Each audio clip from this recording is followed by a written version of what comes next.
So again, the lecture agenda, we're going to finish off chapter 7 looking at valence electrons, ions, and particularly the electron configuration of ions, which are very predictable. And then periodic properties. There's a whole bunch of kind of trends you can look at just from analyzing the periodic table. And then finally, just a little bit of looking ahead. This looking ahead, looking at types of bonds, electronegativity, and covalent bonding. So valence electrons are electrons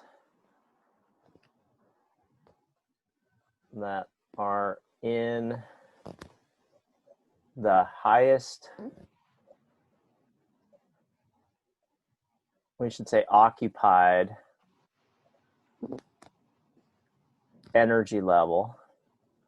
And so when I'm talking about energy level, not to be confused with the sub-level, I'm specifically talking about the total highest N value or principal quantum number energy level. And this is what's found in the ground state.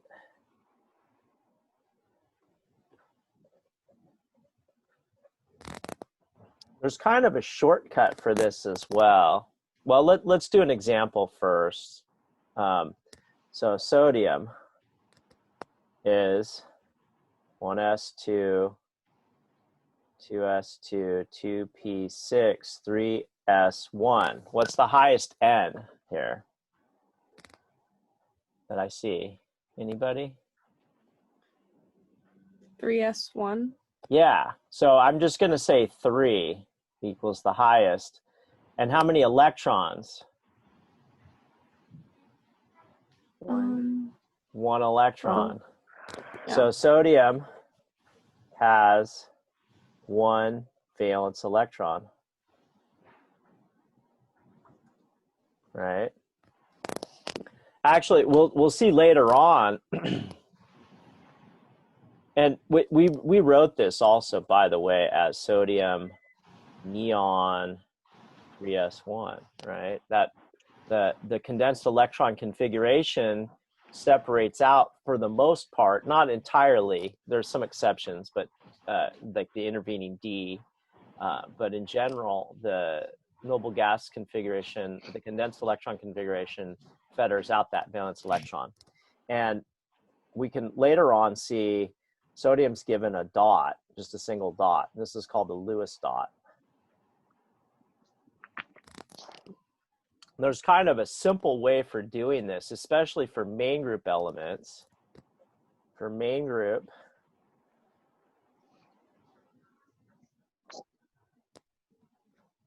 which was main group again? 1A through 8A. Perfect. So the 1A to 8A, for main group, the number of valence electrons is equal to the group number,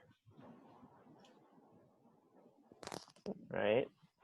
So if I'm in the 1A, it's always S1, whatever it is, which is 1 valence electron, right? So sodium is 3s1. Lithium would be 2s1, right? And so on.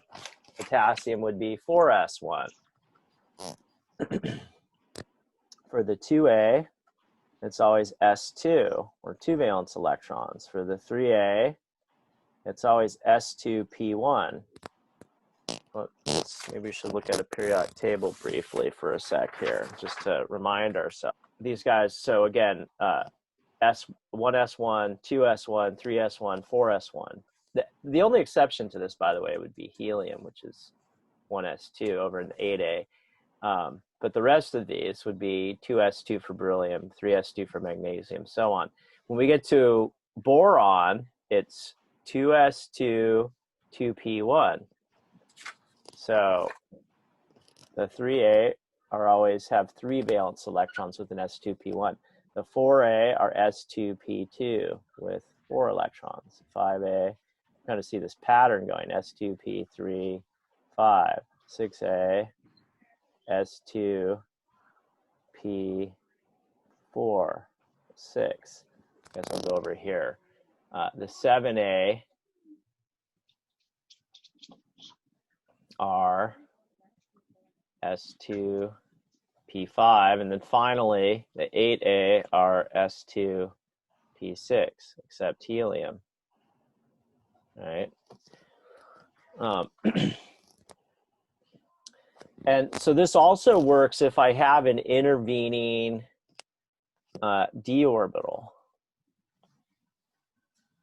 So let's practice some of these. What about silicon? Let me bring that up higher. Silicon would have how many valence electrons? Anybody? So which group is it in? 4. Yeah, there's 4. So it has 4 valence electrons, right? What about, here, let's do a harder one. What about bromine? Whoa. How many valence electrons does bromine have? 6. 7. 7.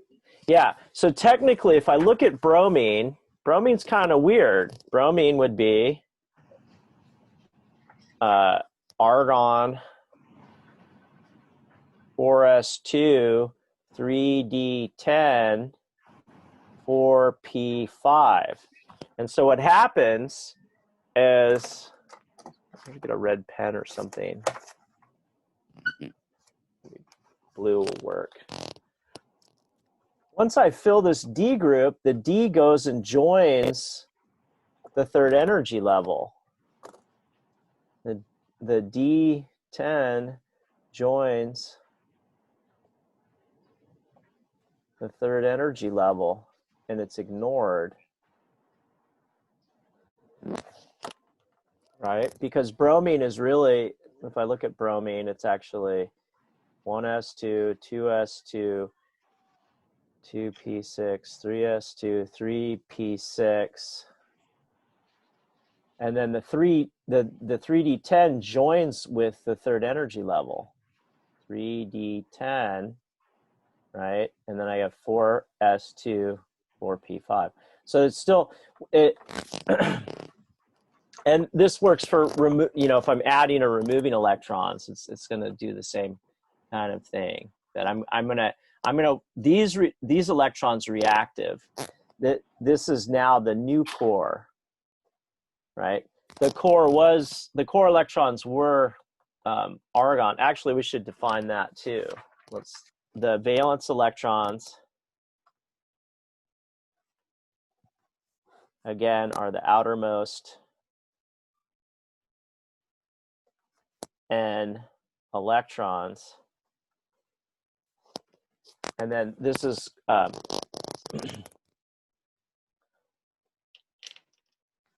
looking at versus the core electrons.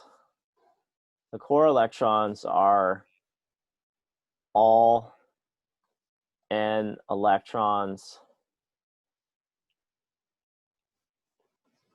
besides the outermost n electrons.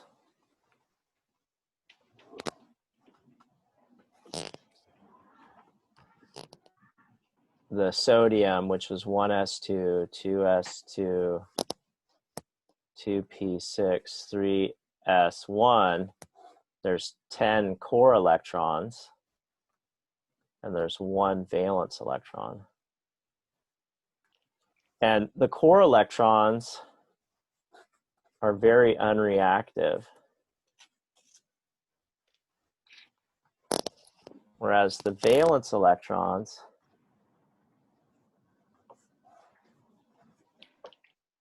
are reactive, meaning they can be gained or lost. And usually they're gained or lost to form an octet. Okay. So let's see if I can, I'm going to go to the PowerPoint for a sec so we could practice this a little bit. I think that might be cool. The last filled principal energy level is called the valence level or the valence shell. The valence shell contains electrons that are highest in energy and occupy orbitals that extend further from the nucleus than those in the lower levels. The valence electrons occupy orbitals in the valence level. All other electrons are called core electrons or inner electrons. So with bromine, we saw that we did this one, right? We have, we look at the 4s. The N equals 4 is the highest. And so that all those are valence. And if I look at them, it's an S2P5. So there's 7 electrons in the valence. Okay, and that's basically what's being shown down below. What about fluorine? I guess you'll have to look at your periodic table in order to do that. Or we could do the electron configuration really quickly, which is 1s2, 2s2, 2p5. How many valence electrons does fluorine have? 5. Well, I'm going to count the S and the 7. P actually. Count 7. the S. So it's just the so it's the high. Let's make a little note for ourselves. It's a good thing we're practicing. So it's the highest N, including all sublevels. So in this case, it would be the S and the P. So we have 7 valence. Let's try another one. Let's go to, so I can. Okay, 7. There we go. 7 valence. What about lithium? So lithium is, maybe I should move the text box over here so this is getting in the way. It's 1s2, 2s1. How many valence electrons? 3. No, well, okay, careful. What's the highest? What's the highest N value? 1, 2. So the highest N equals. Oh, did I get it? Equals 2. How many electrons are in the 2? The 1. 1 electron. Oh, okay, okay. Okay, I get it. Not so bad. Not so bad. Okay, so just click. So 1 for lithium. How about sodium? Sodium is 1s2, oops, 2s2, 2p6, 3s1. So 1 electron. Oops. So let's go back to mouse. Click. Yep. Carbon. What's carbon? I have to go back and do the electron. 1s2, 2s2, 2p2. How many valence for carbon? 4. 4, right? Absolutely. Silicon. Ooh, it's in the same family. It's right below carbon. What's it going to be? 4.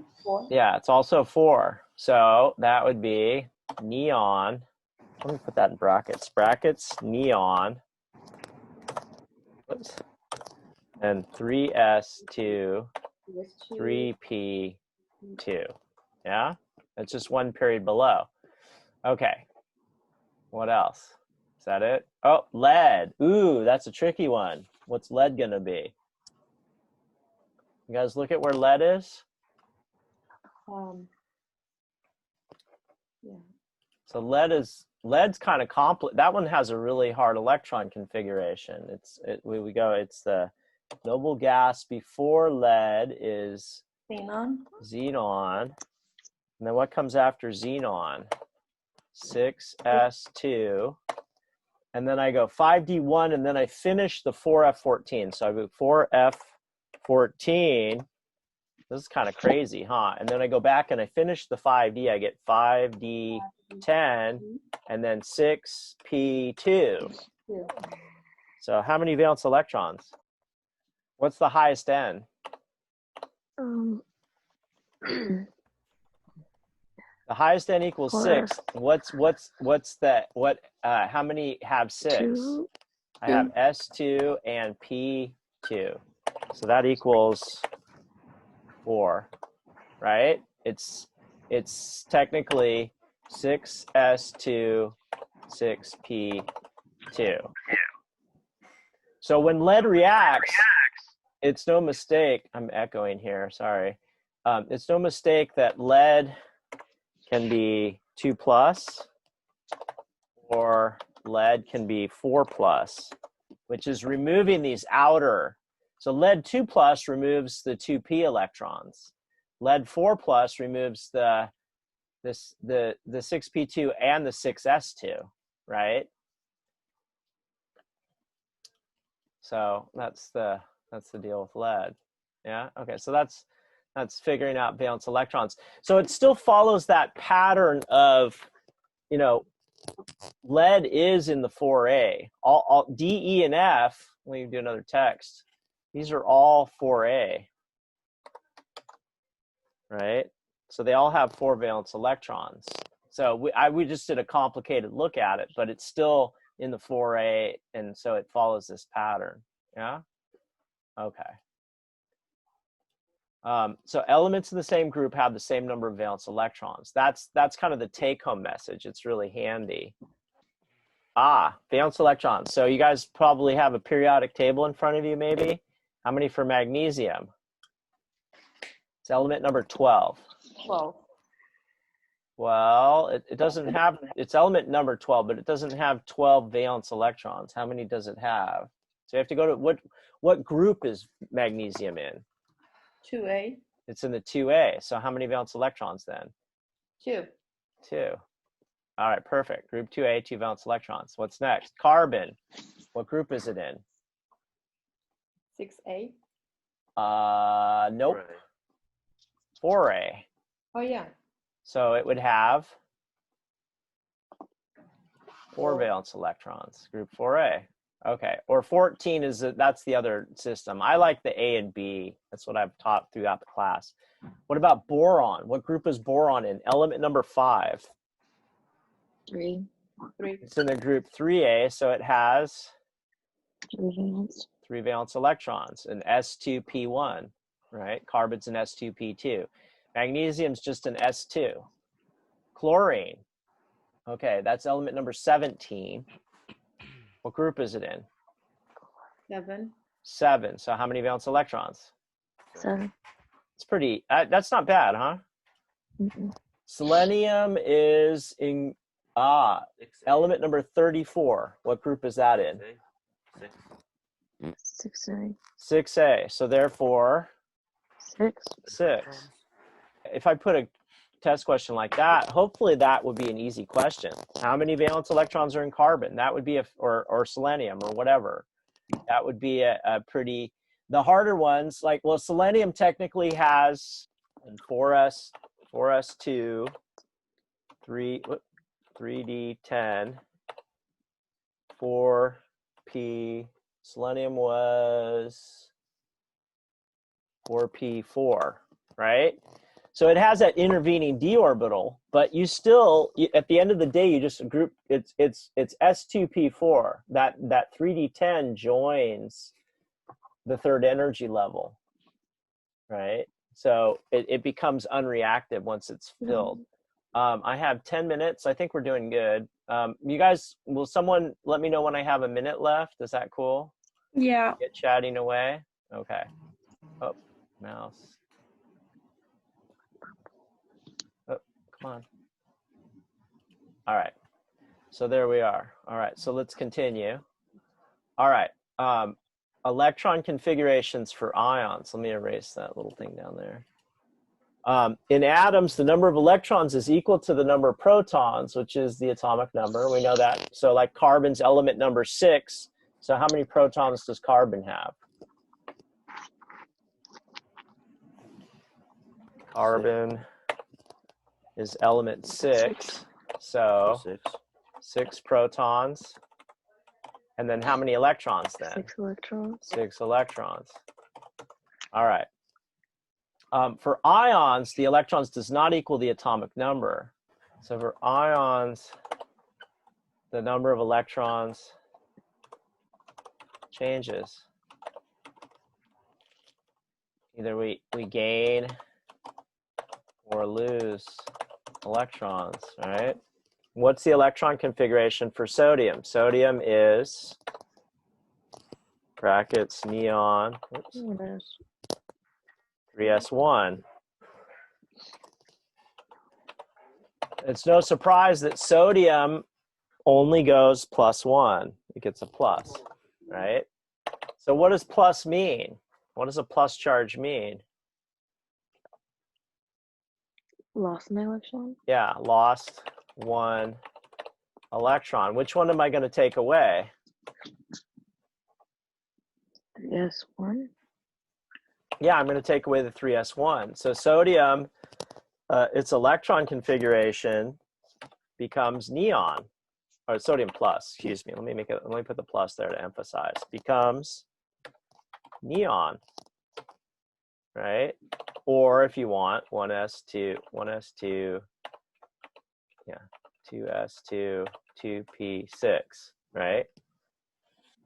A lot of main group elements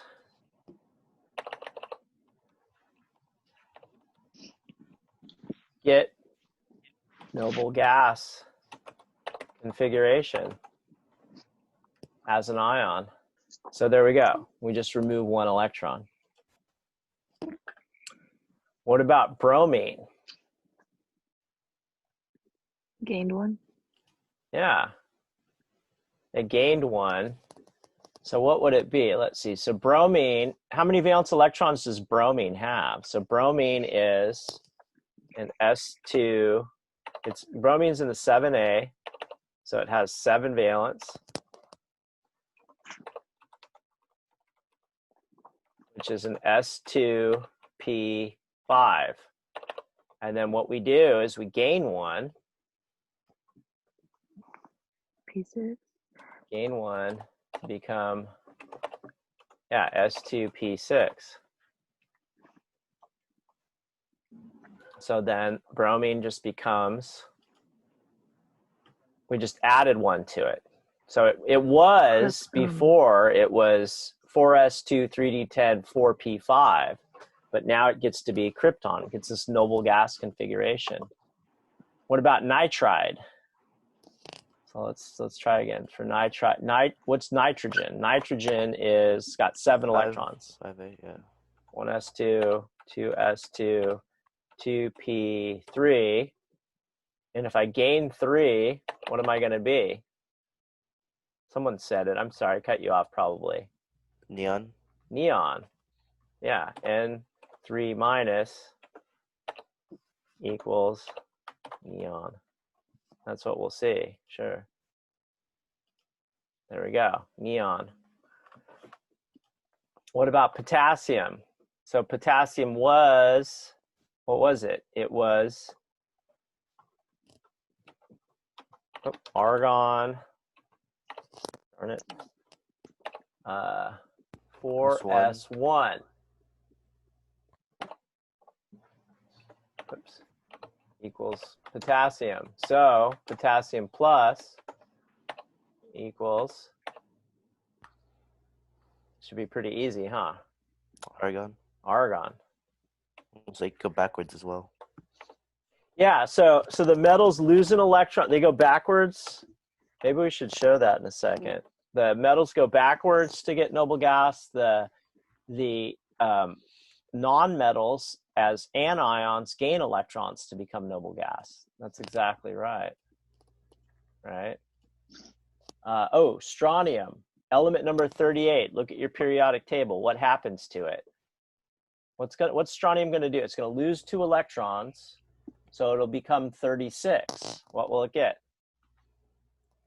What's element number 36? Krypton, right? And so on. So these patterns, actually, we were asked to learn these before. Remember, the 1A is always +1, the 2A is always +2. The 5A as an ion is -3. The 6A as an ion is -2. The 7A as an ion is -1. Noble gases, of course. What are noble gases going to do?